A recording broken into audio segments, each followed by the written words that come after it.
très proche de celle de Val Thorens, ce qui aurait pu enduire avec de l'erreur. Allez, nouveau début, enduire avec de l'erreur.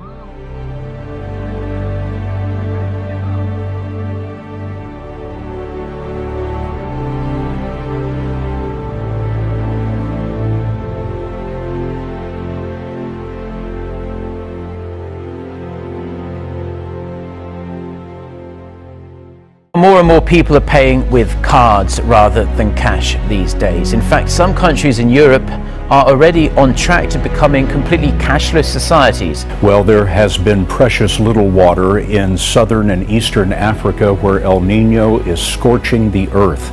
The third most powerful earthquake in Oklahoma's recorded history jolted the northern part of the state this weekend. The ground keeps shaking in Oklahoma and more violently.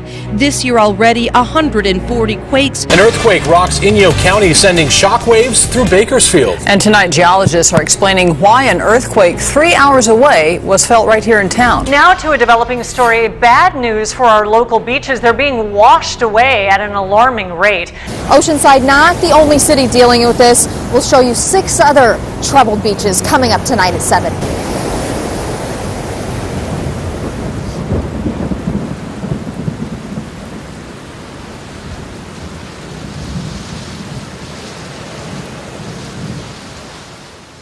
New wrinkle in the issue of the high cost of higher education, and for one Texas man, his student loans landed him in jail.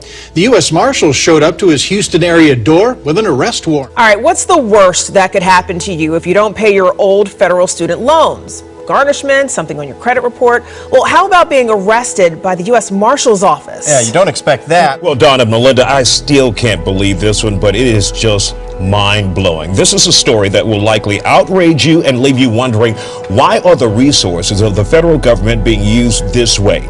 Joining me live is Paul Aker. He had a student loan debt from 1987.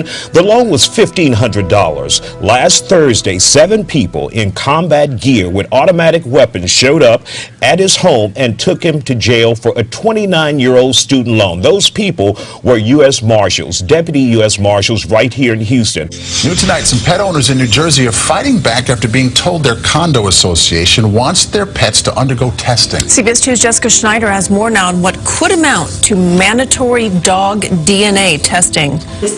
Barbara Mintz treasures her 2 Puggle pups. Oh, no, let's not fight. So she was alarmed when she got a letter from her condo association proposing mandatory DNA tests for them and the rest of the dogs at Eagle Ridge in West Orange, New Jersey. It took so long for me to become a homeowner. I would think I would have some kinds of freedoms around here. The condo board wants dog owners to provide a DNA sample. It just seemed to me a little extreme. People here say they're not sure why the board wants to do DNA testing on their dogs. But lawyers say condo associations are free to mandate DNA testing, and it's happening all around the country. From CCTV to GPS tracking, surveillance is all around us, but now we're being watched more than ever in the workplace. New technology allows bosses to tell whether workers are at their desk, what they say, even how they're saying it, and it's completely legal. The sensors are completely anonymous as they monitor the presence of people at each desk. If an employee accepts it, says, look, okay, I'm prepared to work in an organisation that puts me through this sort of ordeal, then they've got no rights. They have literally signed up for it and given away a right to privacy. Say cheese when you board a DART train this summer. The transit agency is adding cameras and controversial new technology will follow. Brooke Rogers live in Dallas for us tonight with a timeline on all of this. Brooke. Well, Kaylee, you may not realize it, but all DART bus stations, buses do have cameras. You can see there's one right above me. It's taking my picture as I speak.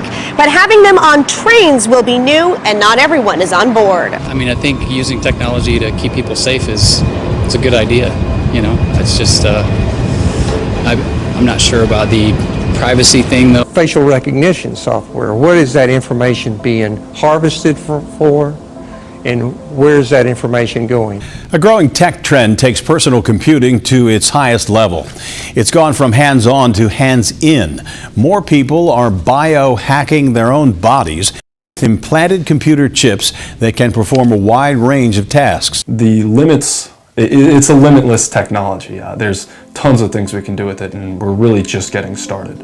and Garrett Fry is getting first-hand experience on just what the future may hold. Garrett Fry's implant is very simple. Like he said, it's not much more complicated than the identification implant that you would put in your dog or your cat. But they're getting more and more complex, recording body functions for long periods of time. Some of them functioning as compasses that you can get your directions and see them lighted up through your skin. The technology is just starting to take off, and more people are embracing it or ingesting it. Biohacking has sparked moral and ethical discussions, and in computing circles, it has raised security questions.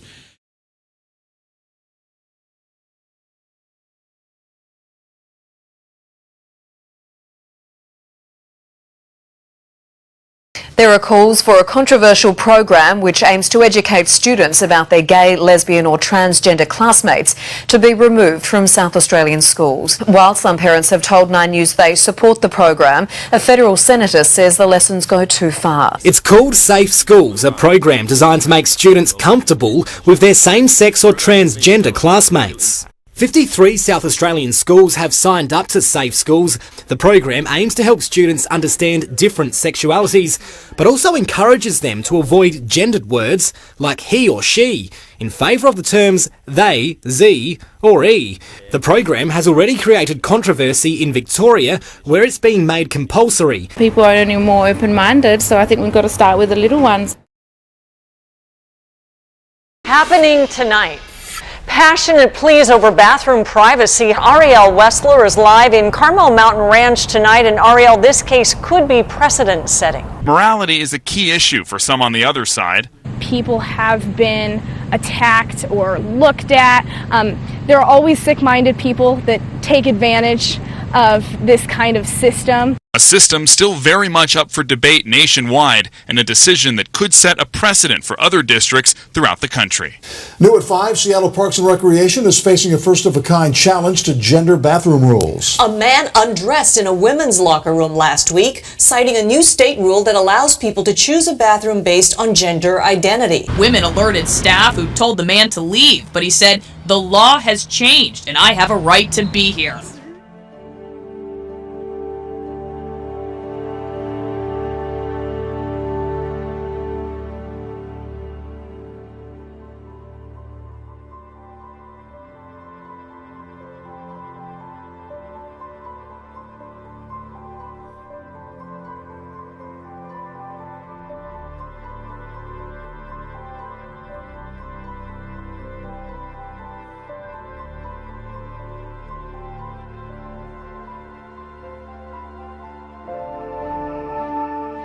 Eight-time boxing champion Manny Pacquiao is apologizing for his anti-gay remarks, but the repercussions are just beginning.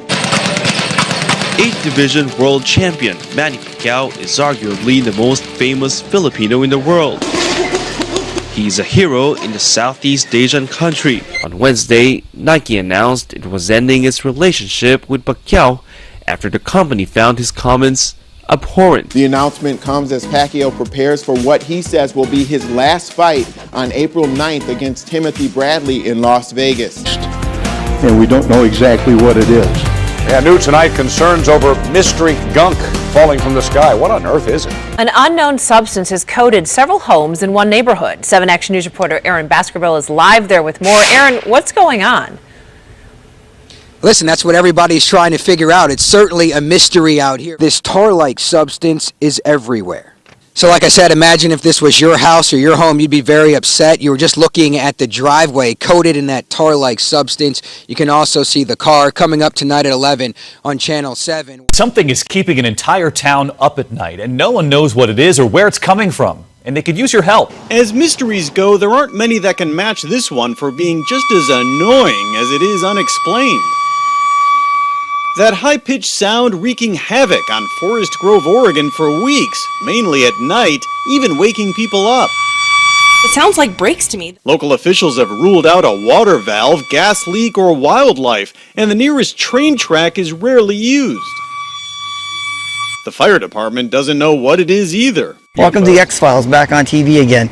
And so here we are. The truth is out there, and whatever it sure is loud and baffling.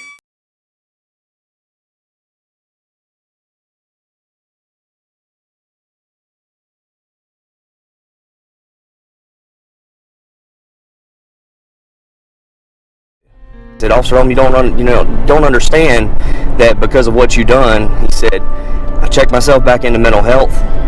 I was able to get regulated with my medication. I reconciled my relationship with my brother, with my sister. He's no longer living on the street.